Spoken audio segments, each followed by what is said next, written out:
So anyway, hi, everybody. Welcome. Here we are again. Lev Remembers, DeanBlundell.substack.com. Lev Remembers on Substack as well. Lev Parnas, former Trump and Giuliani fixer, joins myself. I'm in Canada. He's in parts unknown, somewhere in the deep south. We welcome everybody. We'll take a minute and have everybody come in. Hi, Ellie. Great to see you. So happy you're here. Dawn, hi, folks, she says. Shoshana, hi, guys. Hi, Shoshana. Nice to see you. Lori Pearl. OPR, nice to see you too. How about Christiane and then World? He's like, Lev, everybody. Gloria, Karma. Hi, everybody. Come on in. The water's fine. We're going to dip both toes in today. We got a couple things to get to. I don't know if anybody witnessed the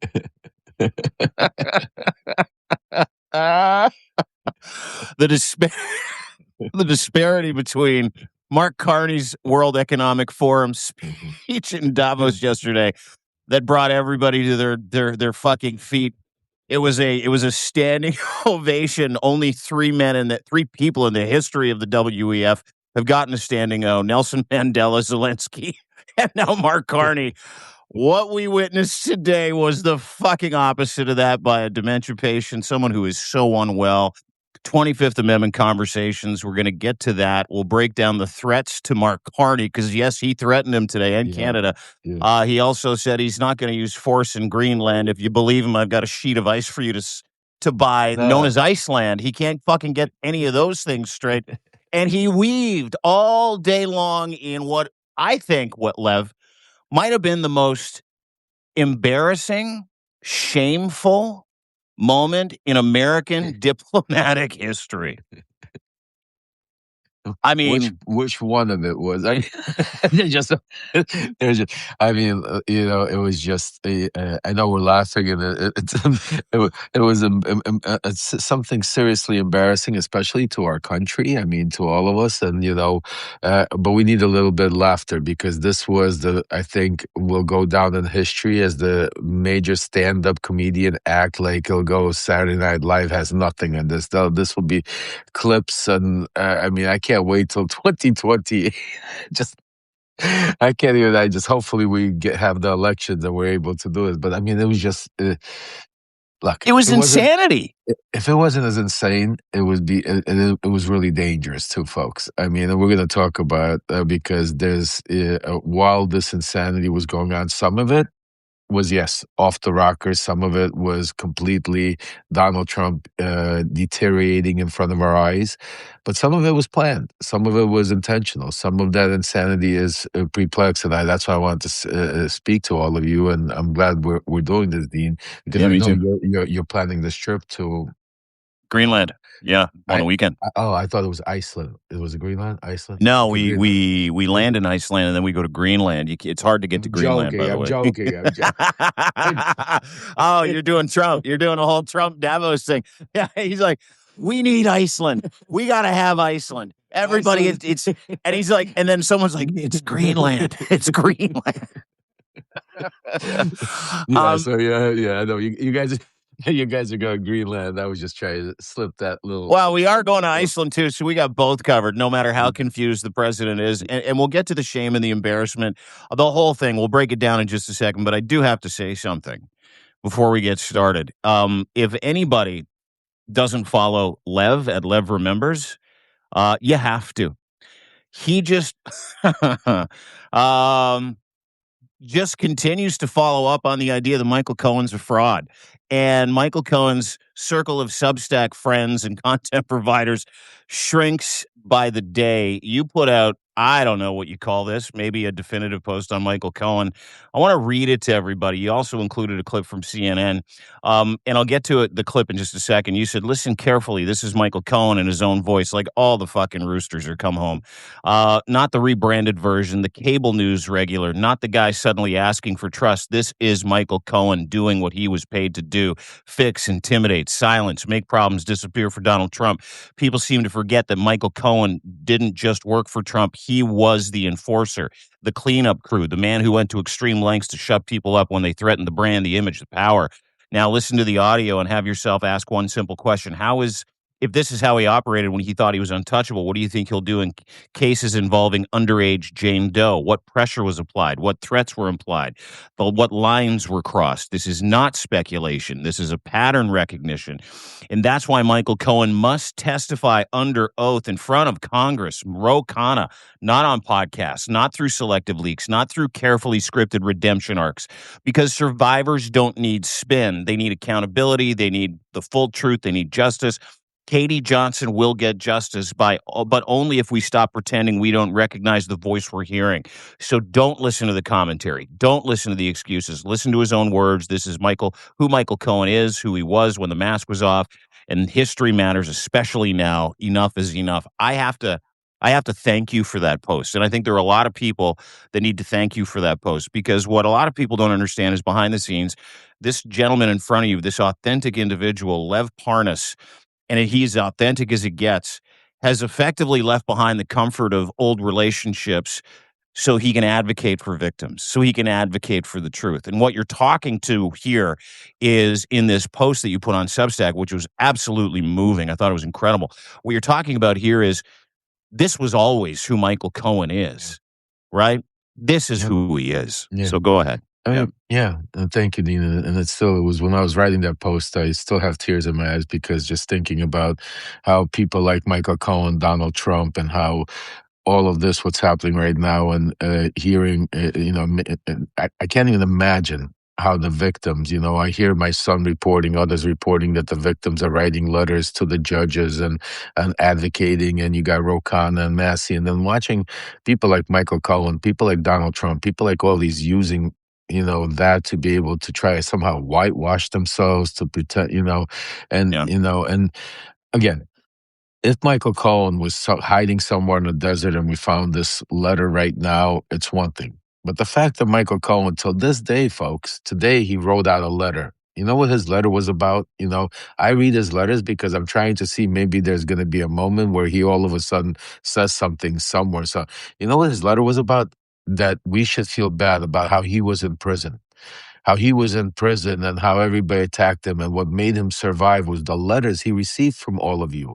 The letters, the books, the letters he received. And he was so narcissistic that even towards the end, it was all about him. But even towards the end, he mentions Donald Trump, saying, I know Donald Trump very well. And Donald Trump, right, is, understands, and he keeps mentioning this book of 3, that everybody does 3 crimes a day that he read while he was in prison, and that Donald Trump knows. And he goes again into Donald Trump.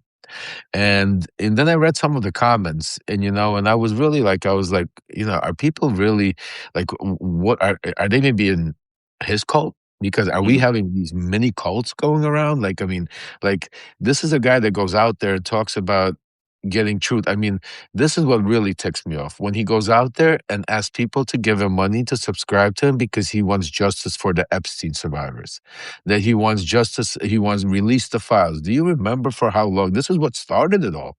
I mean, he would go on there every day and he would scream, release the file. He would say stupid things like, what should happen is they should give me the files, let me and another redact them. I mean, yeah, I could be trusted, nobody but me testified, and some. I know his pitch to a T. I could tell you exactly 7 times he testified, 2 times in front of Congress, 2 times in front of the committee. I mean, he's got it down pat.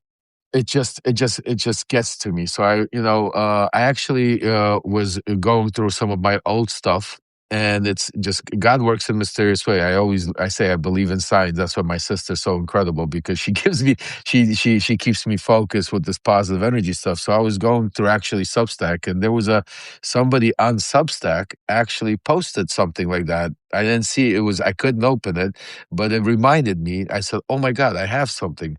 And I went into, I think, and I found that video I also had, because I couldn't open the video on Substack to be able to really see it, because somebody said, don't forget who Michael Cohen is or something, and put it on YouTube. And I said, you know what? That's extremely important, because I think a lot of people are not realizing who Michael Cohen is, and how close he is to Donald Trump. And because of all the whitewash, That's the confusion that's happening inside our community, our family, Yeah. that needs to stop. We need to get people like that support Michael Cohen or with Michael Cohen. Let them go to Twitter. Let them go to where all the Trump supporters are. What them doing there. Let them do their thing. But to come out here and cause this distraction, about trying to say he's a victim and all of these people are going after, that's bullshit. Because what we're trying to do here is unify a movement and Hmm. unify something to be able to go save our democracy, to be able to go give justice to the victims on the survivors from the Epstein files, to be able to go shine a light on what's going on in Ukraine, in the Middle East, in Gaza, to people where these men right now, these oligarchies are turning the world into like basically a real monopoly game, folks. If you really think about it, this is one of the letters I'm writing later today. I already gave you a little, that right now, Trump, it's like you got Trump, Putin, you got Xi, you got, others sitting over there, Netanyahu, and they're playing Monopoly right now with the Yeah. world. You'll take that land, I'll buy this land, oh, I'll go take over this land. And Well, the thing sharing these resources, your family can make money off of Nord Stream. I'm going to make money in the Louisiana purchase. Yeah, we're going to have a great time. Yeah. So that's who Michael Cohen is. And you know what? Before we go forward, let's do a little special thing. Let me play this because a lot of you might have not have seen it. You might have just got here. You might have not seen the stuff. Let me play Michael Cohen so you all understand, and then we'll stop and we could then go into everything that's going on, because there's a lot going on also in behind the scenes in Davos, and then we're going to talk about and break some news to you about what's going on in Minnesota. So we have a lot to discuss. But the Michael Cohen thing is extremely important because later today, also, I don't know if you know, later today, we have some specials, folks. So let me give you guys an outline. I'm glad you reminded me. I would have forgotten. So first of all, again, it's not about Michael Cohen. So I don't want to say Michael Cohen. It's about the Epstein files and the survivors. Michael Yeah. Cohen just happens to be in the files, just like Donald Trump. So he's one of the individuals that we are going to be discussing, just like Donald Trump and others that are in the Epstein files. So later today, we have a special that we're doing with Tara Palmieri. And also we have Arik from the Bloom Group, the lawyer for the survivors. He's going to be joining. I will try to figure out either we're going to do me, Tara, and Arik, or me and Arik, and then me and Tara. Because people are traveling, but this is an important subject, so we're going to be focused today a lot on the Epstein survivors, what's going on. And I'll tell then, you what, nobody knows more about the Epstein survivors. No one's campaigned with them, gone door to door with them, trying to figure out their past than Tara Palmieri. She is it. Yeah, she's incredible. So Tara is traveling, and me and her are figuring out it's probably going to be around 4 o'clock. So I will update you. So 4 o'clock, figure out is going to be me, Arik Fadali from the Bloom Group, and Tara Palmieri. You don't want to miss that one. Then at 7 o'clock, Zev Shalev is putting together a super special panel. Dean's going to be. You're going to join, right, Dean? You're going to be there tonight, right? It's the first I'm hearing about it, but if Zev's doing it, I'm doing it too.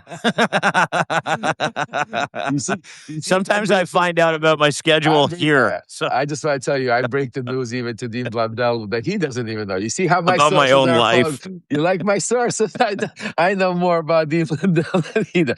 So yeah, 7 o'clock, we have a major special appointment together where we're going to have Dean Blundell. It's going to be me, maybe Wajahid Ali. It's going to be maybe Tara Palmieri might join us. Maybe we'll also have Arik join us. We'll see. It's going to be a special panel also to go into a deep dive, Epstein files, some new stuff that's been coming up, and the incredible work that Ellie Leonard has been doing. And folks, I just want to also give a shout out to Ellie. She put out an incredible letter about Sasha Riley, and I want to make sure to say this, that it takes a lot of courage, folks, a lot of courage to speak truth to power, to be able to write something and say something that it's unpopular or might be something that people might not like. But truth is the truth. And that's why, Ellie, I want to tell you that I stand with you, because it took a lot of journalists are still sitting and waiting to write, and are sitting saying the same thing you are. And you came out, you did it, you wrote the truth. You didn't write an opinion. You wrote the truth. And now people can make their own opinion about this situation. So, Ellie, I'm glad you're on my team. I'm glad you're on our team. And I just want to say to you, you are a rock star. I stand behind you, and you deserve to take a day off today. Sit back and take a deep breath, and maybe spend some time with the kids. You don't have to feel pressure coming up, answering any questions. But if you do want to come up now, later today, anytime, you have the platform because Always you are welcome. incredible. Always Yeah, welcome. yeah. So I just wanted So to give a shout out to she's Ellie. getting heat from this I'm post that she sure. put up I'm called "My sure. Findings on Sasha Riley." And I want to tell everybody something about Ellie Leonard, in case anybody out there is going to accuse her of making things up.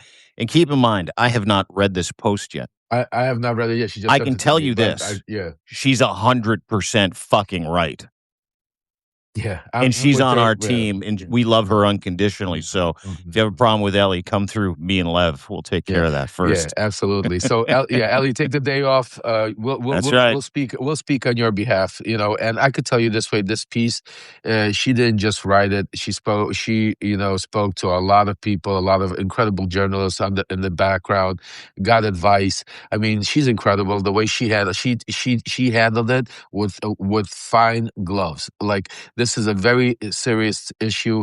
This is not, and again, nobody is discouraging Sasha Riley. Nobody's saying, and she's never saying that he did not get hurt or certain things did not happen to him. It's an unfortunate situation. It's a sad situation. But we have to be, keep our focus on. We have to, because, we need to save our democracy, folks. So I'm Yeah. just going to leave it at that. And then, Good. because I haven't read it either. So, but I stand with Ellie. Absolutely. Either way, we'll Oh. probably cover it tonight on this panel. I'm just finding out about. Very I'm excited. sure. I'm sure. All right, guys. Let me play this for you because I think this is extremely important. Yeah, because this a is lot the of audio that comes with the first Substack restack that you did, that we read off the top, Yeah, advocating for the victims, telling everybody, reminding everybody that this is who Michael Cohen really is. And we'll lean into Trump and Davos in just a second. But go ahead and play the clip if you can. This is the conversation. Okay. Oh, sorry, guys. That's okay. That'll make it better. And I'm gonna do it. Okay, so here we go. Voice on tape, making threats as it's been widely reported he would often do as the president's personal attorney. But let me give you some context. This was a recording from a July 2015 call between Cohen and Tim Mack, who was a Daily Beast reporter at the time, now currently with NPR. And Mack, who I spoke with today on the phone, said he recorded the conversation. He said the decision to release this audio today came after discussions in NPR's newsroom about Cohen's pattern of threats. Take a listen.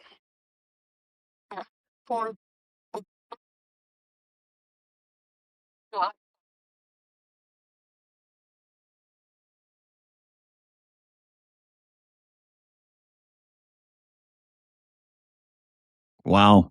What's that threat about? In 2015, Mack reached out to Cohen for comment on a story the Daily Beast was running about a rape accusation Ivana Trump made in divorce proceedings about Donald Trump. She later walked back this claim, and after the Daily Beast story. So we're not going to go through the whole thing. You can watch. I just wanted you to hear. Basically, it had to do. You can't hear. It's hard to hear. I know you. I recommend you just go to my Substack. Lever members. And it's on there, and you'll hear it clearly. Because it's very hard to hear. So yeah, but it's sick. Basically, give you the background. This was a story that was being run when. Ivana Trump said that Donald Trump raped her, and the reporter from the Daily Beast reached out to Michael Cohen, was trying to reach out, and you heard Michael. I mean, it's hard to hear. To get a comment, yeah, it's a journalistic strategy, right? You got to get a comment, yeah. Just think about, if you go think about, just like Tara Palmieri asked, or Zev Shalev asked Michael Cohen a question right now, the real Michael Cohen came out. In there, he's basically threatening, screaming, intimidating, and if you take a look at that, and then you play and watch the way he reacted, to Tara Palmieri, and the way he reacted to Zev Shalev, same guy. Yeah. He did not change in any way. So again, the reason why I put that out there, and I want to make sure I'm not trying to destroy Michael Cohen because he has a family, he has a work. I don't care. Michael Cohen, to me, is irrelevant right now. To me, Michael Cohen did this to himself. The reason why I'm doing it is because I'm trying to put enough pressure so he testifies under oath.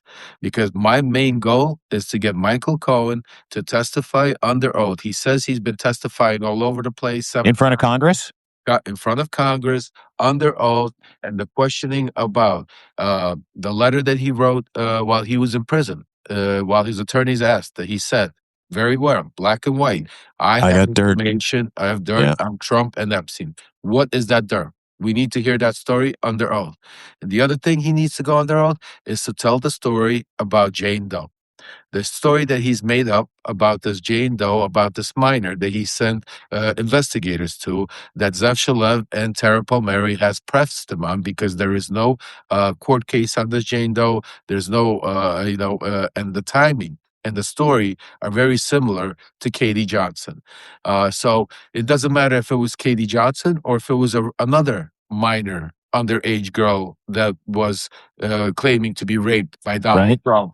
That the fact that Michael Cohen sent investigators and searched and found, and then the fact that he said that it was a hoax and there was nothing there, that doesn't excuse what his actions of what he was doing. Just think about it. So a lot of that, I want that under oath. We deserve that under oath. Enough of this, coming out here, podcasts, debating, trying to deflect. We have an open investigation, folks. Congress, we have Epstein files being sent every day. Right now, we received their first dump. And Michael Cohen's not the only one that should be subpoenaed right now. Michael Wolff should be subpoenaed right now. Michael Wolff is all over the Epstein files. Michael Wolff has come out on Wajid Ali and others, said that he has videos, pictures of that he has a check. So the fact that Michael Wolff, Michael Cohen, Dan Bongino should be subpoenaed. He's no longer working for the working with the FBI. So there's other people like Howard Lutnick. Let me fucking throw his name in the subpoena ring too. Elon Musk, Peter Thiel. These are people that Steve Bannon, folks. Steve Bannon is all over the paperwork.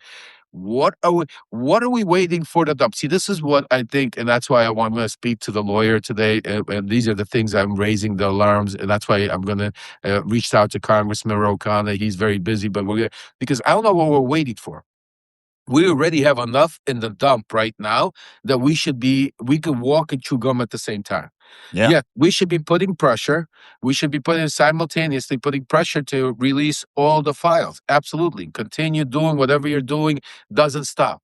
But in the meantime, through the dump that we have received, through the incredible investigative journalism that have happened here on this Substack, on this platform, thanks to you guys, thanks to people like Ellie and Zev and subscribers out there, that you guys did the work that found this needle in a haystack. Think about it. It was a needle in a haystack. We found this letter. So now we have all of this information. We have Steve Bannon, we have Michael Wolff, we have Michael Cohen, you got Peter Thiel, Elon Musk, you got all of these people.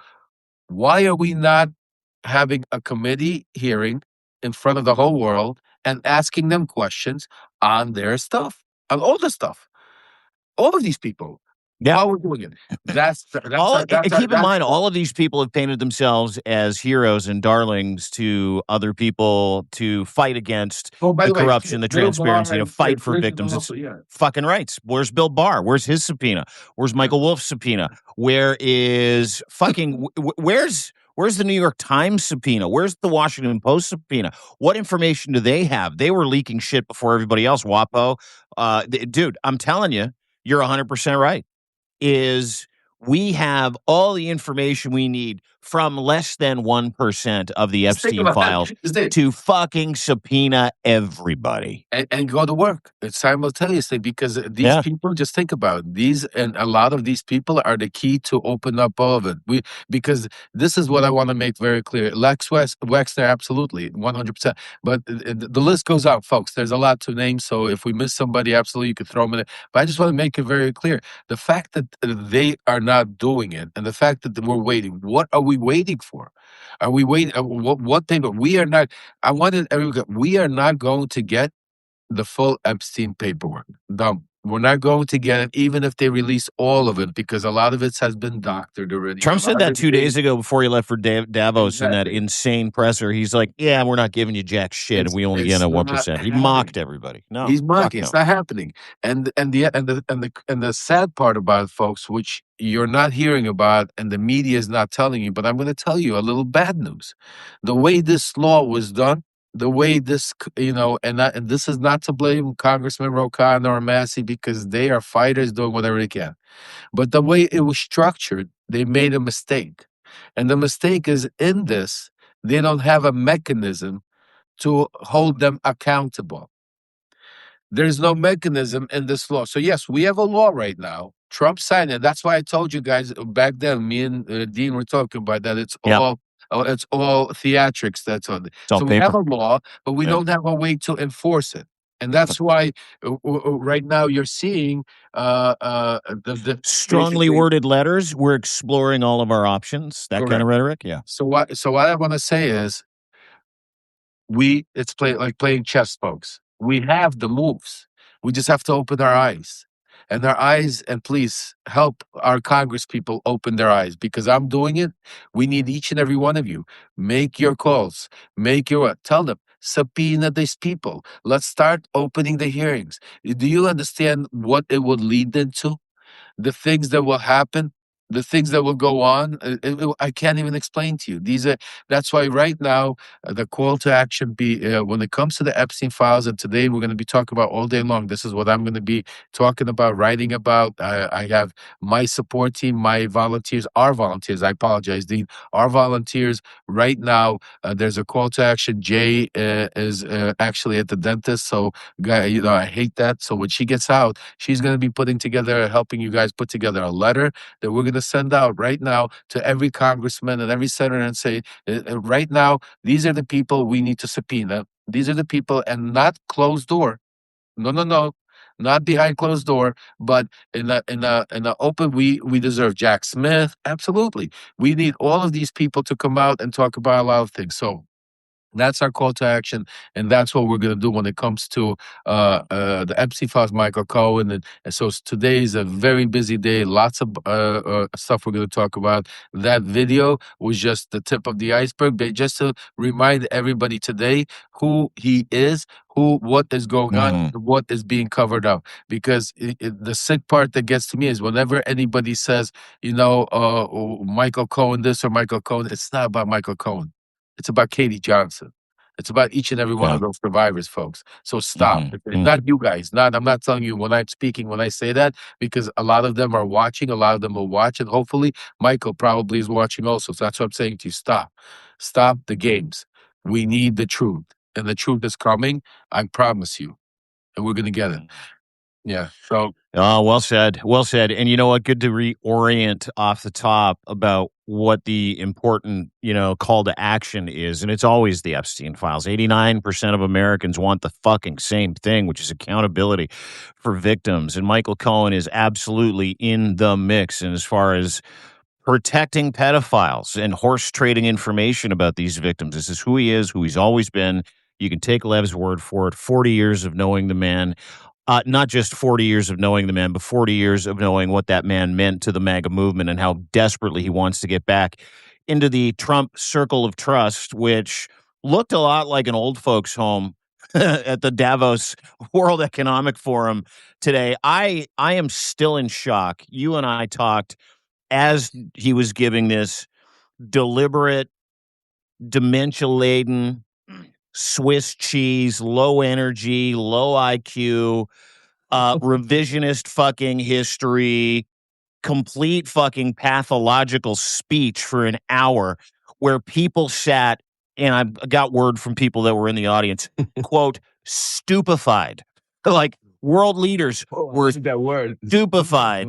stupefied by one Donald J. Trump. Not only did he not make sense, not only did he say that he wasn't going to use force against Greenland, then went on to talk about how he could, but he won't, but he still might.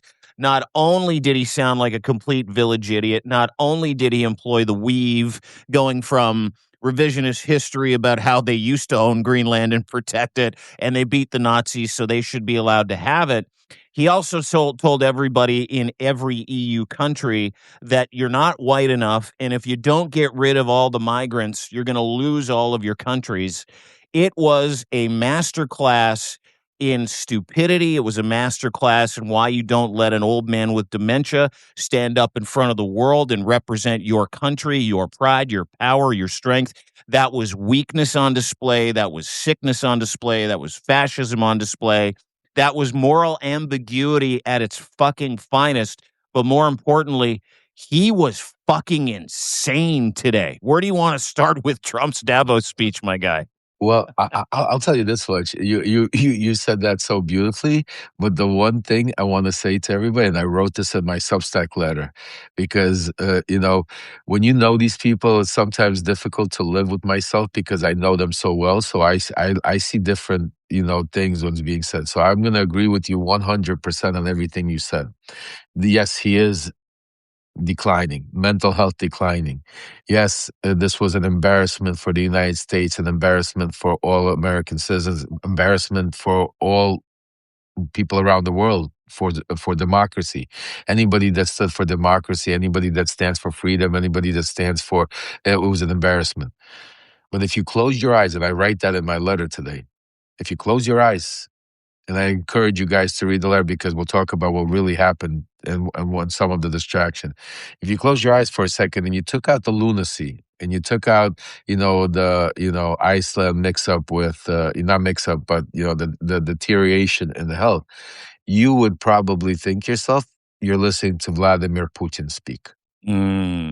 If you close your eyes and if you listen to the talking points, the attacks on the NATO, on Macron, on the NATO, on Carney from Canada, on the support of just think about the wording, even the fact that he gave history of why Greenland should be American, because that's Putin. Putin starts off with giving history why Russia is the dominant. That's how he always does it. He first gives you. So I wrote that in my Substack today because a lot of people don't really know Donald Trump, and what I saw today was I really saw, that I'm realizing that he's spending more and more time on the phone with Putin.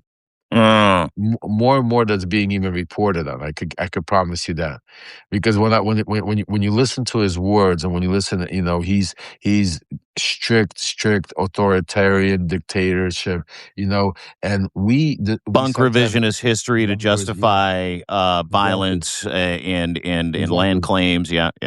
And he uses the distraction, and a lot of people are missing that. I want to make it very clear that yes, he's declining and he is but sometimes they're using it, and people behind them, like Stephen Miller, they understand and they're implementing in that as to be part of distractions.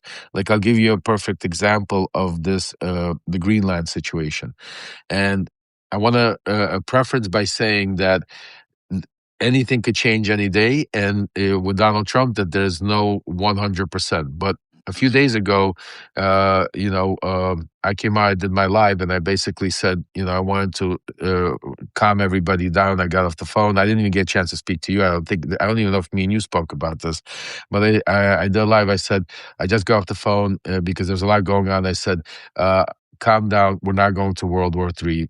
Trump's not going to attack Greenland. I got just off the phone before they were getting on the plane, before the conversations.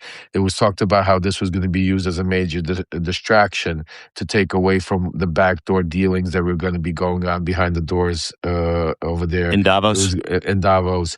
It was going to be more, because I'll talk to you about the main three things. One is energy, which he's mentioned, and I'll talk to you about that, what was going on behind the scenes. The other one was Ukraine and Russia, which we'll discuss because Dmitriev and Nicole Crew, Kushner and Witkoff are there. They're flying to Russia the next day to meet up with Putin again.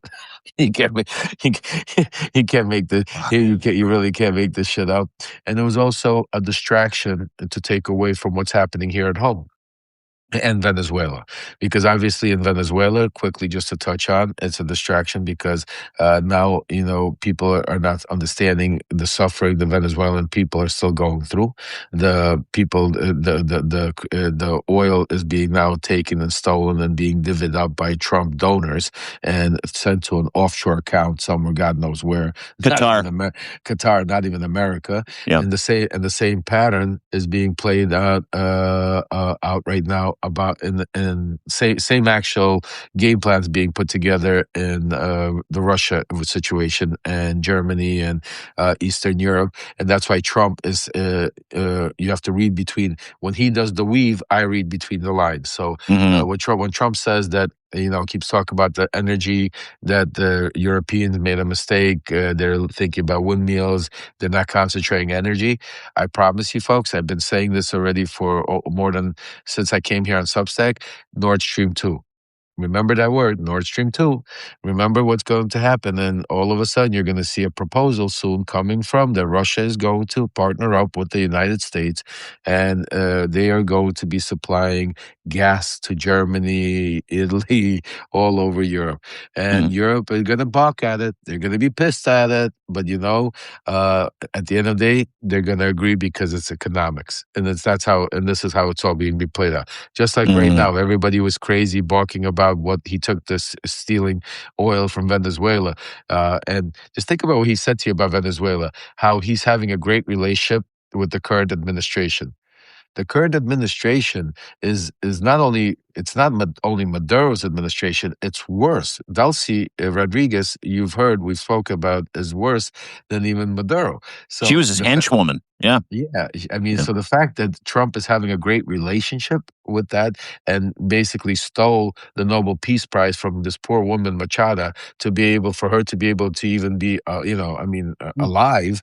And now he's working out, we got to fit her in somewhere. What do you mean you got to fit her in somewhere?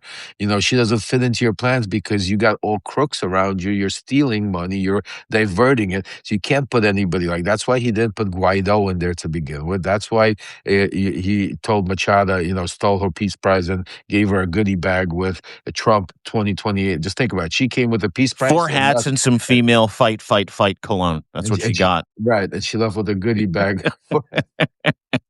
With his signature on the goodie bag, by the way. It's a swag bag. Everybody gets it. He squirts people with cologne. And here's the fucking great part. I don't know if you know this, just a real quick aside. He's got this line of cologne. He's got this little gift shop in the Oval Office. He takes, the new Syrian guy there, and he's escorting him with cologne. Apparently, he does that with everybody in the office because of his own odor. He doesn't want them to smell him. And I shit you not. Sorry for the pun. We've spoken about that. We spoke about my sources in the Ukraine. They said that I've heard from plenty of people, yes, that he's got quite the hum. Yeah, quite the hum going. I laughed my ass off because a buddy of mine told me that, who's very familiar with the people that are in and around Trump, and he's like, you know why he squirts everybody that comes into the Oval Office, right? I go, no. He goes, because he can't stop shitting and farting. Like he just smells that bad. Anyway, to your greater point, well said. I think that, when we look at not just the distractions in that speech and jumping off at the Venezuela point, he let all the cats out of the bag today too. He effectively admitted to attacking Venezuela, not a law enforcement operation, attacking Venezuela, saying, quote, after we attacked them, they gave us everything we wanted. We're going to start doing that with more people. And I'm like, oh, okay. Well, the also crazy part, just to add to it, you know what the Russian Lavrov, the prime minister of Russia, came out and said? Lavrov? Yeah, Sergei Lavrov. Yeah. Sergei Lavrov, he came out and said, Donald Trump is right. Greenland to Russia, Greenland to America is like Crimea and Ukraine to Russia. So just think about the craziness that's being said. They're like, they're openly talking about like, hey, did you just think do you see Russia really like complaining? They're agreeing. They're like, it's part of their history. Like, I would. Dude, 2 days before Lavrov said that, Putin's like, I got to agree with Donald Trump. I think they're owed Greenland. I think they're owed Greenland. But it didn't just stop there. Not only did he call Greenland Iceland, he basically said, There is no country on earth, it doesn't matter if you put them all together, that can defend Greenland, defend Denmark, defend Europe. I'll go through some quick stats. Arctic and winter warfare capacity with NATO, the coalition of the willing, versus the United States. 4 times, not 3, 4 times the winter trained personnel, 5 times the articulated tracked vehicles, 10 times the amount of military fucking snowmobiles, 10 to 20 times. They've got 10 times the amount of cold weather capable tanks, and they've got another 10 times the amount of cold weather capable IFVs, APCs, and the biggest cold weather drone army in the fucking world. My God, Donald Trump.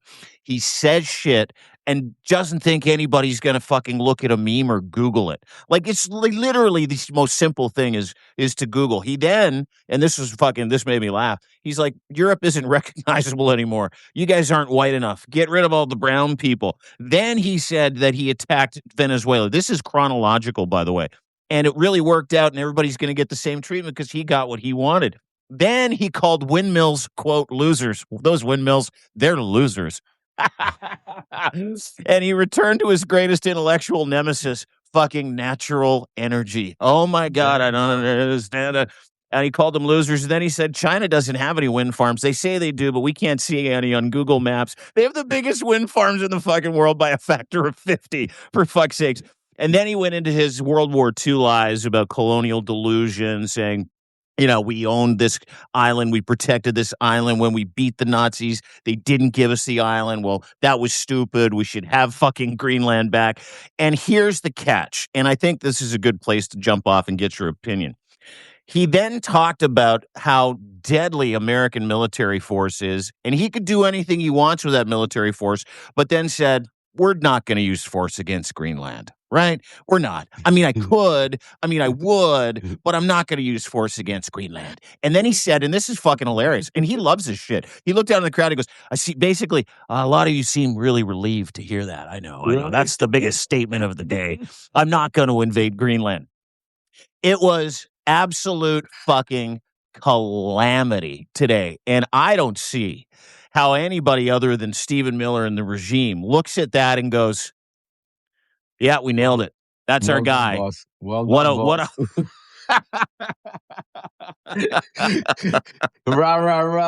Pop the champagne. Get the bottle. Nailed it. You killed it. You nailed it. Everybody. Yeah. The best part is, you know what they probably love the best part is that, like you said, Cardi got a standing ovation. Did you see when Trump ended? Like, the only people clapping was Stephen Miller and the whole crew in the front row. Like, you could hear a pin drop, except for like Jared Kushner and Steve Witkoff. They're like, yeah. It was like that loser kid in everybody's family that gets a participation medal and the whole family shows up and you're like, you did it, you finished, and he's like, came in last, but you did it. Way to go, you special young man. I want to get your thoughts on what he said too about Mark Carney. Did you hear what he said about Carney? Did you hear? He also claimed, this is fucking hilarious, he claimed the so-called Golden Dome would protect Canada. And then he said, Canada doesn't give us anything. We get nothing from Canada. And then he directly attacked Mark Carney, warning him to remember that the next time he gives a fucking speech at the WEF. And you could literally hear people laughing in the fucking crowd. Literally hear people laughing. Mark Carney was asked about that today, and he goes, that was quite the speech. Look, yeah. I'll tell you. I'll tell you one thing between Mark Carney and Macron, and the way. By the way, he also said he's sitting down with Zelensky. Does he know Zelensky's in Ukraine? Zelensky's he's sitting out with people. He's like, that aren't there. He's like, he's in the crowd somewhere. He's in the crowd somewhere. Yeah. Vladimir Zelensky's just in the crowd hanging out at a WEF speech. I mean. I mean, he is totally, I'm realizing they're allowing him, they're basically like the producers of the show. So they see their actor, they see he's losing it. So instead of changing the script for them, they're changing they're going with it. So now they're using it as distractions also. So because the crazier shit he says, the more the media, just think about what CNN and all of them, they don't even know what the hell they're reporting on anymore. They're already like, one second. Like yesterday, it was all about we got troops going to NATO. Now, like breaking news. Oh, we're not attacking Greenland anymore. We're not going over. It's like if you feels like you're like I don't even know how you would say this. I mean, the media is like all over. Well, let me get. And then you got Gavin Newsom standing there. You got these. Did you see what Newsom said? He's like, I didn't understand anything that old man said. I mean, like it's like this is what I'm saying to you. Like, and at the end of the day, there are actual people's lives involved. They're like at the end of the day, there are people in Greenland like sitting there and saying, "What the f? Like, what? Like, are you kidding me? Like, people are discussing this like it's our lives." There are people in Ukraine that are dying right now, being frozen because these assholes right now are cutting up. And that's why I please encourage you to go read my Substack letter today, because it's an update on what's going on in Ukraine, and it's also actually of what the people there is going through. And I just want to also say one thing mentioned, because I don't want everybody to get excited just because he said he's not attacking Greenland, and just because he said he's not going to put troops in there. I don't want everybody to all of a sudden say, "Oh, that's it." No, he's great point. My sources have told me 100% he's going after Greenland, folks, and from what I'm hearing is they're confident that he's going to get it, and he's going to get it through very big economical pressures and other leverages that they have. The whole attack going to World War III is a total distraction, because they want to trigger the left, they want to trigger the media, so this way they could turn around and then say, "Are you guys idiots? Like, who's ever going to attack?" Just you hear him today, how he, just like you said, did you see how he played it off to say, "You guys are like really thought I was going to attack Greenland?" Oh, I'm not. That was a joke. I was kidding. That was a joke. Exactly. So that's why you have to be very careful, because when he says he's weaving, he's really weaving right now, but he's off the hinges. Well, who's really weaving are the people behind the scenes, like Miller and a whole other group, Vought and others, that are maneuvering and using his craziness to their advantage. Because let me tell you what's being done right now that is not being talked about. So today, the media and everybody's going to talk about, and I guarantee you, everywhere you go, every pundit you'll hear, the most that you'll be talking about how unhinged Donald Trump is, how embarrassing Donald Trump is, how we should put the Article 25, how we should get him out there, and that's all they're going to talk about. You're not going to hear about what's really what's happening here at home. What's happening here at home is there's a major, major case being built in Minnesota, folks. Very dangerous case. What I'm hearing from my sources, that it's not a joke. I mean, you're talking about the governor of Minnesota, you're talking about the mayor of Minnesota, you're talking about the attorney general of Minnesota. You're talking about, they are now looking into, my sources are telling me, who funded their campaigns. The money behind these people's campaigns, and to go after to try to link it to Soros or anybody else. Oh yeah, the old Antifa bullshit, NSPM 7. Yeah. They are going, and I heard they are going to make an example out of this, whatever you want to call it, that happened at the church, and Don Lemon is on the list. Can I stop you there for a second? Yeah, Can I say? Yeah. There are a couple of people that I wouldn't mind watch getting popped from our side of the equation. Don Lemon might be one of them. I like Don Lemon, but I watched him run into a church and literally interrupt people trying to worship. Yeah. And while I'm not a religious guy, I think people should be allowed to do that in fucking comfort and security. And watching all those listen, I'm not left, I'm not right. So what I'm about to say might shock people who are like, watching those greasy fucking hippies go into the church with him. I was like, what are you people doing? Right?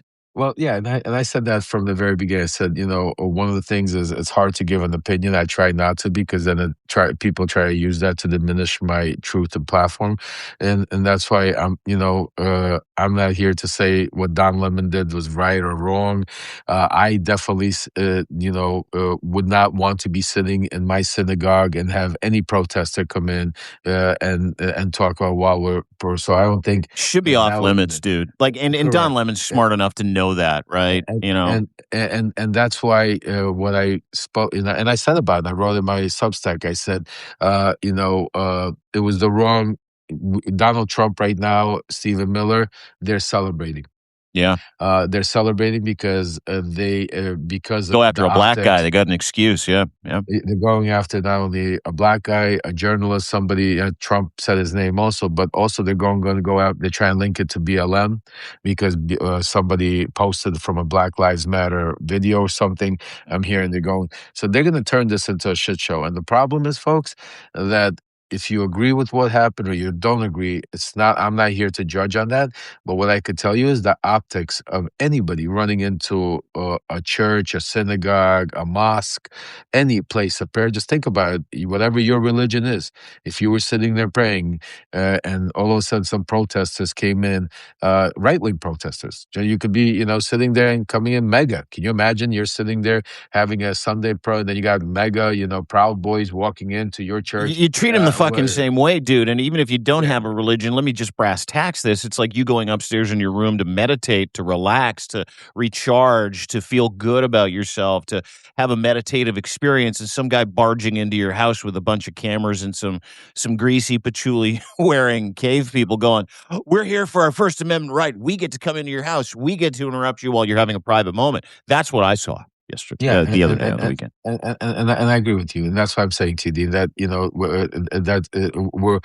we can give them the wins. We have such. That's why I'm saying to you, and we have such power on our side. We have such incredible strength on our side. We have unity when it comes Yeah. to Didn't need to do that. the X7. We don't need to get. This is what they're waiting for. That's why I keep warning everybody. That's why they keep doubling down. Excuse me. That's why they keep doubling down. That's why they keep going out there. Don Lemon needs to buy a subscription to levremembers.com. That's what I'm getting out of this. I've reached out to Don, and I've through connections, I've warned Don. I told him that he's on the radar. For some reason Don's never reached back out. I don't know. That's his choice. I think Don still needs to come out. I have another issue with Don that I haven't heard him come out and talk about Michael Cohen yet. He used to have a show with Michael Cohen. I don't know. If I'm wrong, I'll apologize. But if anybody heard Don Lemon come out and mention anything about Michael Cohen, reporter Michael Cohen, the letter, the Epstein? If he has, I apologize, but I have not seen. So I will tell you one thing, that's another thing that is on my list, because there's others, not just Don Lemon. It's a big thing for you. There. Yeah, people that associate with Cohen that continue to amplify Cohen, even though Cohen is who he is. Not even amplify.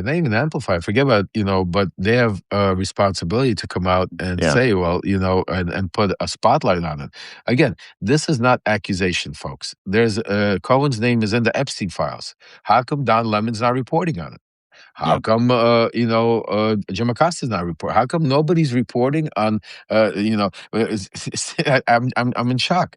These people were with him. It's okay. He fooled you. Look, Midas touched. But you kind of know how this works in this space too, buddy, right? Like that when someone gets that nuclear stink on them due to outside news information or unmasking, and you're working with that person and they've got a stink on them, you've lived it, I've lived it. You weigh the idea, like, is continuing to work with him, and I think this is what some people might be thinking with Cohen is discarding Cohen, me discarding an asset that helps me, regardless of what Cohen thinks. And then there's other people that will, interview Michael Cohen that think they can have that coming to Jesus moment with Cohen. What they don't realize is that's never happening with Michael Cohen, right? Like, Michael Cohen is never going to allow anybody to run his show in the middle of a fucking Substack Live and have him go, you know what? Here's my real mea culpa. You're right. I'm holding back a bunch of information. So it's just it's a lost leader is my point. But here's my problem with that, Dean. I mean, you speak offline about this all the time. Yeah. This is not something about, like, Michael Cohen is accused of cheating on his taxes, and we're trying to have a discussion here. Yeah, this is the ultimate stank. Yeah. We're talking about the Epstein files. Yeah. We're talking about each one of these reporters reports every day, gets paid subscriptions from people on here to report on the news, to report on the Epstein files. So how come they're not reporting that there was a dump, and in their dump there was, a letter from Michael Cohen talk about. Yeah. How come they're avoiding the subject? I'm not saying stop reporting on Minnesota. I'm not saying stop reporting on Davos. I'm not saying stop reporting, but everybody out there, like, look at Joe Walsh came out, make statements. Midas Tide gave. I mean, you. Where is Did JoJo Don from Lev? Jers make a statement, or did she just Oh kind of yeah, cut ties? She made a big statement. I no, haven't seen it. she wrote a whole letter. No, Good for her. the whole. Oh, she's great. Yeah, she's great. Yeah. Wrote a whole letter, and she was used by Michael also, especially towards the end. But Yeah. look, I mean, again, at the end of the day, some of these people had shows with him, like Don Lemon. Again, Yeah. I'm not attacking Don Lemon, but again, if Don Lemon does not come out and cut ties with Michael Cohen and doesn't at least report on supporting the Epstein files, Don Lemon's going to be on my shit list. I apologize. It doesn't matter. I don't care, because I'm not here to, make friends. I'm here to get truth, speak truth to power. I'm here to get the truth out for the Epstein survivors, make sure the Ukraine is in the spotlight, and make sure we get Donald Trump out of office. Those are and let me co-sign that too, because as you mentioned earlier, we have a lot of offline conversations, probably more than we do online. And I can tell everybody this, and this is the truth, is that every conversation we have about, curbing Michael Cohen's influence, always for Lev, has always come back to one central theme, and that is justice for these victims. That is transparency for these victims. And he's true blue. He's not in this for clicks. He's not in this to start a fucking internet war. That's a peaceful individual right there that wants the very best for these victims. And so I just wanted to co-sign your intention here. This is not about fucking starting an online war with an old friend. If you had your druthers, and you and I have talked about this privately as well, you would just make all this go away, but you cannot look away because you have these beautiful victims in mind, and you will not stop until those victims get justice. And Michael Cohen apparently stands in the way of that, knows a whole bunch of shit, that he's unwilling to give information to help these victims unless he gets something out of it. And that is the rub here, buddy, in my mind. Oh, absolutely. So that's why when people say, is it personal? Absolutely, it's personal. And it should be personal to each and every one of us, because everybody that stands there and supports these victims, the survivors, and talks about it or puts a quote, each one of us should be also taking this as a personal slap in the face. We can't look away. That's the one thing I keep saying. We can't look away just because, all of a sudden the person we've been liking or the person we follow, all of a sudden, we have to look at the signs. You have to see it. You have to understand. And this is why this is part of the being, independent journalism. Is part of making sure you get the whole story, making sure you guys, because otherwise what's happening is, what's the difference in Michael Cohen's cult? You have thousands of people still sitting there talking about, they don't want to even look at the evidence. They don't even care. They don't want to see that text. They don't want to see that dump. They don't want to believe it. It's planted. It was implanted. Donald Trump is using it. Somebody else, the left is attacking Michael. We don't even need to see it. It's like a cult environment. Same thing with Donald Trump. Like, this is, what I'm saying to you, and that's crazy. I mean, we need to cut those ties. We need to stop that thing, because otherwise, what makes us any different than what they are doing or what Trump is doing or anything else? They're the same cover. So what I'm saying to you, and I thank you for saying that, Dean, because I want to make it very clear to everybody. In no way am I trying to start any wars, accuse any people, or call anybody out. And this is a very difficult thing. Just like we start, it's interesting. We started this conversation today earlier about Ellie, about how brave she was to come out and speak truth to power. And that's why I stand with Ellie, and because I go through that every day. The same thing we're talking about right now, talking about some of these very big names that a lot of people love and have learned to adore, support, give money, and listen to, are now put into a position where they have to make a choice. Either do you stand with the survivors? Do you stand with the truth? Do you stand with getting justice? Or do you try to sit there and figure out, how do I maneuver through the waves. How do I slip away and not get caught up in this? And how do I, Yeah. and that's, history will judge everybody. So I just want to say, I'm not here. I want all of us to be on the same page. The bottom line is, like I said, I want Michael Cohen to come out, go testify in Congress, say what he knows, and go live your life. I don't want to even mention Michael Cohen as long as I live. I don't care about that. But I need him to go out there until we get some sort of resolution. I will keep the focus on him. Simple as that. Mm. Same thing with Michael Wolff. Michael Wolff is another guy that that has been. He sits here on Substack. He's raised over close to $1 million on a lawsuit that has gone nowhere. Nobody's talking about it. There is no lawsuit. Melania is not being sued. I don't see any press releases or anything like that. But meanwhile, the guy collected all this money. All of a sudden, the Epstein dump comes out. He disappears. He disappears. He does but the difference is Michael Cohen is trying to defend himself. This guy goes in and writes letters. He sits here on Substack all day, writes letters, and I watch some of the responses. A lot of people don't even know. Most people don't watch it. They have no idea that Michael Wolff, that all the great reporting that Ellie and Zev has done, that Michael Wolff was so involved with Epstein, not as a reporter, but as somebody that was like his consigliere, like his consultant, or whatever you want to call him. And Yeah. because of that, these people are still being conned by these For guys. for years, by the way, he consulted and helped Jeffrey Epstein come up with PR plans, ways to get around bad press, how to frame Donald Trump, for all of it, how to paint himself for fucking the better part of a decade, and says he's got videos, says he's got pictures. Cohen says he's got Absolutely. information to sell and trade, Subpoena and these these people. are just tip of the iceberg influencers that know everything, Right. and they And fucking need to be subpoenaed. And they're saying they got it. I mean, what are we waiting for? Yeah. Obviously they don't want to do it on their own. And you know what, Michael Wolff, if you're listening and you have even half a heart or anything, you should take that money that you stole or whatever this on this GoFundMe, this pretend lawsuit you try and put together, and donate that to the people of Ukraine instead. You should donate that money to a good cause, so some children that don't starve today, instead of you sitting there, after getting $13 million for your book deal or whatever you got there, and then going raising money for a lawsuit against Melania. And the crazy part is, I have information that's going to come out later on that he's actually speaking to other people behind the scenes, gathering information. Again, this is the type of people these are. What I'm saying to you. So Vultures. yeah, that's why there's no I want to make it very clear. It's not just Michael Cohen. It's not just this. It's everybody that's involved in the Epstein files. Right now, we have a dump. We know who's there, and we have some names. And the important names are Michael Wolff, Michael Cohen, Steve Bannon, Elon Musk, Peter Les Thiel, Wexner. Les Wexner. Those are just the top. I mean, let's start.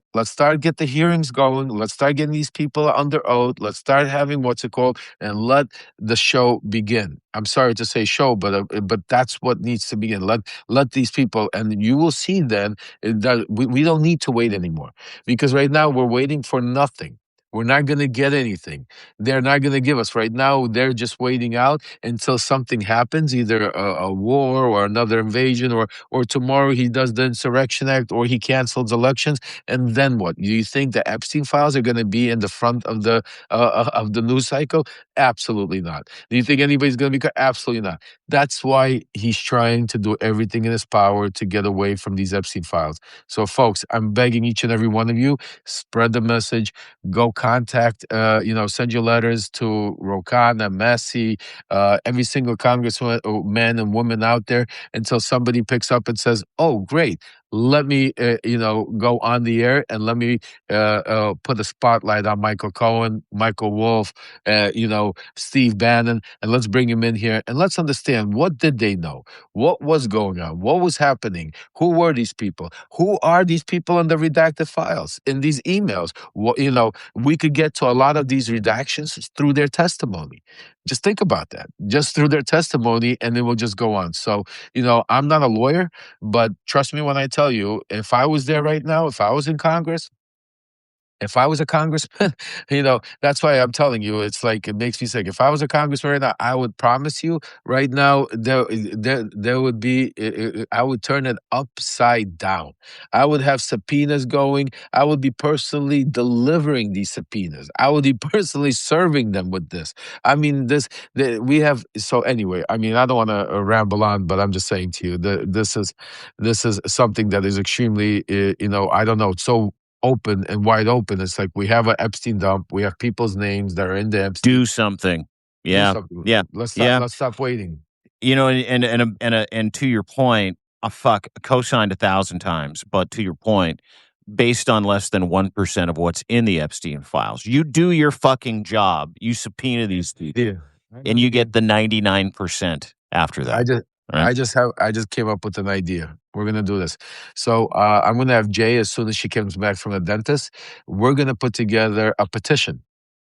And we're gonna, Dean, I'm gonna send that. We're gonna spread that everywhere. We're gonna sign this, put together a petition to sign to Congress that with a list of names on there that we want subpoenaed immediately. So this way, we will have the names on that petition, and we will get that over to Congress. I will hand deliver it to them, and let's go. Let's show them the power of how many people we could the names on there, because enough is enough. I mean, because they can't hide from it, because like this. They'll see, the world will see. We'll make sure the media sees how many people and what are we saying and what we're asking for, and we'll put the spotlight on it, because enough is enough of the hiding, the maneuvering, the weavering, because at the end of the day, all this craziness we're seeing, this is the sad part, folks. All this craziness that we're talking about, just think about all the bad stuff we spoke about today, from the embarrassment in Davos, to the backdoor dealings in Venezuela, to the backdoor dealings in right now that's happening in Ukraine and Russia, to the attacks here at home that they're trying to put away journalists like Don Lemon, if you agree with them or not, to attacks on the governor. They're trying to actually put away the governor, the mayor, and the Attorney General of Minnesota, so then they could do insurrection law to come in there and federally take control of the state. And that's just a game plan to be able to do to others, to eventually then just say, well, you know what, we're canceling elections. So that's why I'm saying to you folks, all of these things, they're horrible, but we can't stop them. You know why? Because we do not have a bipartisan group of people that agree on that. Every one of those subjects that I just mentioned to you, except one, except the Epstein files. All those other subjects, there's arguments in the halls of Congress. It shouldn't be. We should all agree about what's happening in Minnesota, but unfortunately we don't.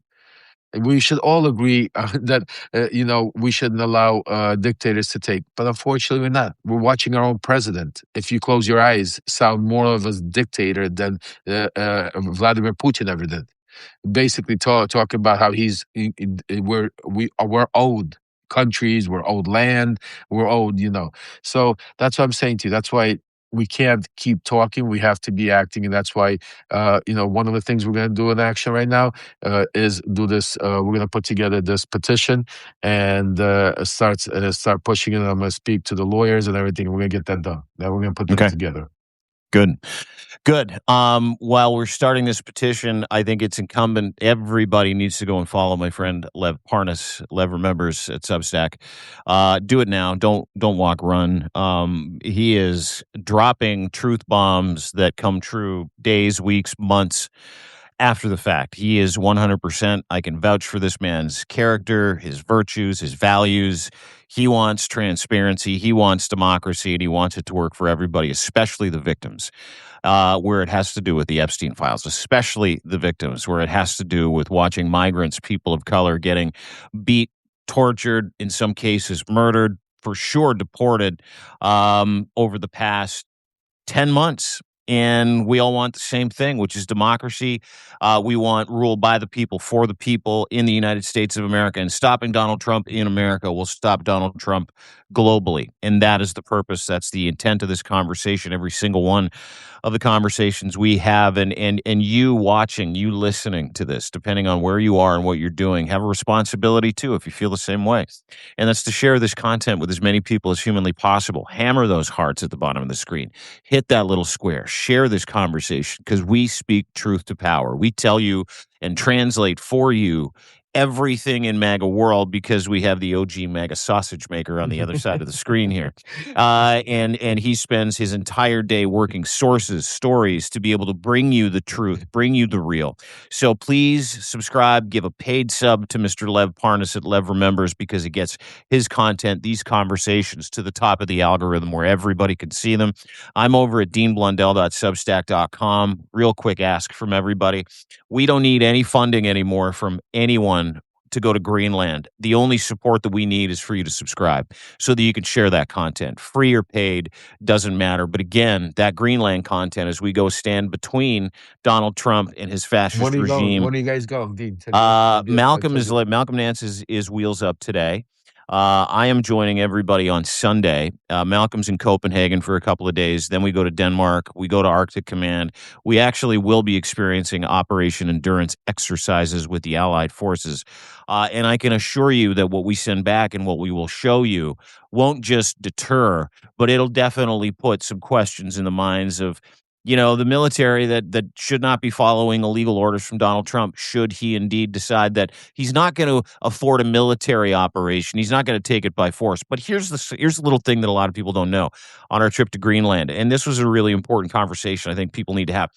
The United States has access to at least three fully functional, well, not fully, one fully functional, two somewhat dysfunctional in a state of disrepair, massive airstrips. They can put 150,000 people in there and just say it's part of their NATO treaty to do so. They're allowed to do that. So when Donald Trump says things, to your point, he still wants Greenland. He's not going to invade and take it by force. That doesn't mean he's not going to send 100,000 fucking U.S. troops there for their own exercises because that is allowed.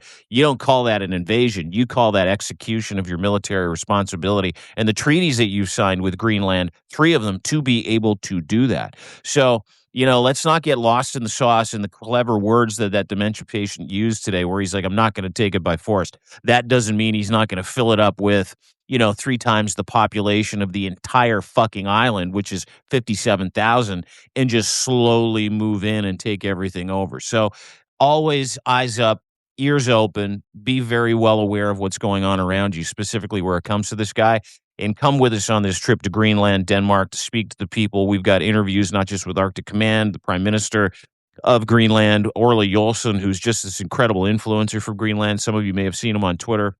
We're going to be talking with a lot of the change agents and stakeholders doing town halls that'll be televised on Greenlandic television and beamed into Denmark with some heavy hitters. Denver Riggleman's going to be joining us, Malcolm Nance, Ken Harbaugh from the Ken Harbaugh Show, and I'll be tagging along to represent Canadian interests. We've got some Canadian consulate business to do there. I'm going to head over and speak to the people in Denmark at the Canadian Embassy as well. Because we all have a responsibility to stand up for democracy. And those who are being threatened by fascist leaders like Donald Trump is no different. I look at Greenland like I look at Ukraine 4 or 5 years ago, is that if more people did this with Ukraine, it would have been a little more difficult. And we've got a responsibility to go there and make sure that Ukraine doesn't happen in Greenland. And we still have a responsibility to Ukraine as well. And that's going to be my next trip in the next couple of months. But we'll save that for another Substack Live, everybody. That is Lev Parnas. Thanks for doing this, brother. Great to see you again, as always. You too, brother. A lot to do. Talk to you later, guys. Let's get busy. We'll talk to you later. Lev Parnas, ladies and gentlemen. Give him a follow at Lev Remembers. That's it for me as well. Want to remind everybody that you can find everything we do at deanblundell.substack.com. I'll be back at 3 o'clock for the 5 Stack with my very good friend, Mr. Zev Shalev. And then tuning in a little later on today, make sure you go give Lev a follow. He's got Tara Palmieri. He's going to be doing incredible work talking to Tara, talking to Ellie, and some other people about the Michael Cohen paradox everybody seems to be wrapped up in. I am not. And I'll be honest about the Cohen stuff. I found him very entertaining. But I would glaze over when he would go into how he deserves a pardon and the Trump-Russia shit's a hoax. Fuck, it's not. It's as real as it gets. And the Katie Johnson story, saying it was a different minor that he threatened. Not only does it not pass the smell test, it doesn't make any of it okay. So after our last podcast with Michael Cohen, where he was doing his Donald Trump impression, calling it the Fauci ouchie, which is very fucking funny. And the Palmieri stuff, Michael sent me a text, and the content of that text will remain secret, but, it's classic trying to ruin someone else's reputation so that he could keep his intact. And that was it for me. That was it for me in the business of Michael Cohen. So that's why I never had him on again. I take good people seriously. I take bad people and discard them. And I think if a lot of us did that here, and it doesn't need to be a show. You don't have to turn it into clickbait. You don't have to drive subs for it. Watching Michael Cohen admonish people for the past few months. Where the fuck are you? Why aren't you giving me money? We should have 200,000 people. I mean, not a great sales pitch. That was another reason why I'm like, I'm really grateful for all the people that subscribe here to deanblundell.substack.com. I'm not going to tell people they're not doing their civic duty by not subscribing to me faster. So I am firmly on team. Let's get some justice for the victims. I'm firmly on team. Let's work with people that have values and virtues that I respect. Let's work with people that have solid character, because truth of the matter is the time that we're in, whether we're delivering this content or whether we're deciding who to vote for, who to support, deciding what we believe, there's one common denominator that everybody needs to keep in mind. And remember this when you listen to Trump, is that the only fruit of this life is to be of good character and acts for the common good. That's it. I see no good character in Donald Trump. I see no good character in Michael Cohen. I see no good character in anybody who thinks that governance has to include hurting human beings, misrepresenting the truth, self-dealing, lying, bad things. Bad people do bad things. Bad people have bad character.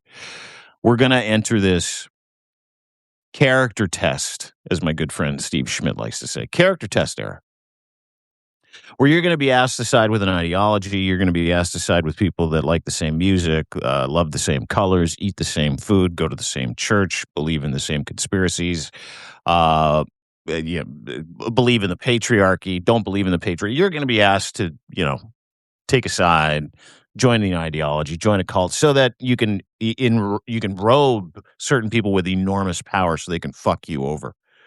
If you're going to do that, character is of the most important principle. And that's what we saw with Mark Carney yesterday. Mark Carney displayed impeccable character, impeccable demeanor, and the disparity between that standing ovation and the groans today after Donald Trump embarrassed, shamefully fucking embarrassed every single American, couldn't be starker.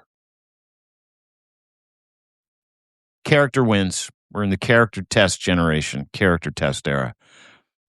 So whether you're a maggot, whether you're a progressive, whether you're right-leaning, left-leaning, run everything through that sniff test. What is the content of your character? Have a great day. Really appreciate everybody for joining, spending some time with us. As I like to say, it's the greatest honor of my life that you give us your time. You can get more shit. You just can't get more time. So when you give it to us, it means something to me. Hopefully you learned something. Share this with anybody you think might be able to as well. And don't forget, Greenland this weekend. We'll be broadcasting live from there all week long. I need everybody to go to the Save America Movement Substack and give them a sub. That is where you're going to find all of our content, in and amongst Malcolm, Ken, myself, Denver, Riggleman, everybody. We're going to be bringing back town halls, content, talking to people, Operation Endurance exercises. We're actually going to sit down and talk to the stakeholders that have something to lose should Donald Trump decide to, in a fanciful way, encroach on the sovereignty of that beautiful country that belongs to Denmark and the Greenlandic people. We will be there on Sunday. Malcolm is there now. Go and give him a follow on Substack too, Black Man Spy. Tell him I said hi. And say, Dean's on his way. He'll see you Sunday. I'm even bringing some delicious military rations. Because, yes, we're roughing it. Greenland, Iceland. It's not a vacation destination in January. But it's time for us to put our fucking lives where our mouths have been. It's easy to broadcast from my desk, my office, warm house, downtown Toronto. It's easy to order groceries, light a fire, yap from behind this microphone thousands of miles away. What's not easy is showing up. So that's what we're going to do. We're going to do it for America, better America. We're going to do it with better America. We're going to do it with our EU allies, friends, brothers, and sisters. We're going to do the exact same thing for our Canadian brothers and sisters because we are the resistance, as are you. So thanks. Give us a sub if you can. Paid as well. Always gets at the top of the algorithm. I think I still do 25% off till the end of January for annual subscriptions. You get unlimited access and you lock in that price forever. We've got founding subscriptions. Those are my favorite. I never tell anybody to buy them, but that's what keeps us going, and that's what will continue to help us stay in your lives as well. So if you can afford a subscription, if you're not, great. Can't, just send me a text to see if I can get you one. If you're on fixed income and you would love all of this access, you'd love to be part of the community, and you just can't afford it, that's okay too. Send me a note. I'll see what I can do. But anyway, thanks everybody. Share this. Love you. Thanks for being here. Thanks to Lev for joining us. LevRemembers.com. We'll see you at 3 o'clock on the 5 Stack with my friend Zev Shalev. Bye, all.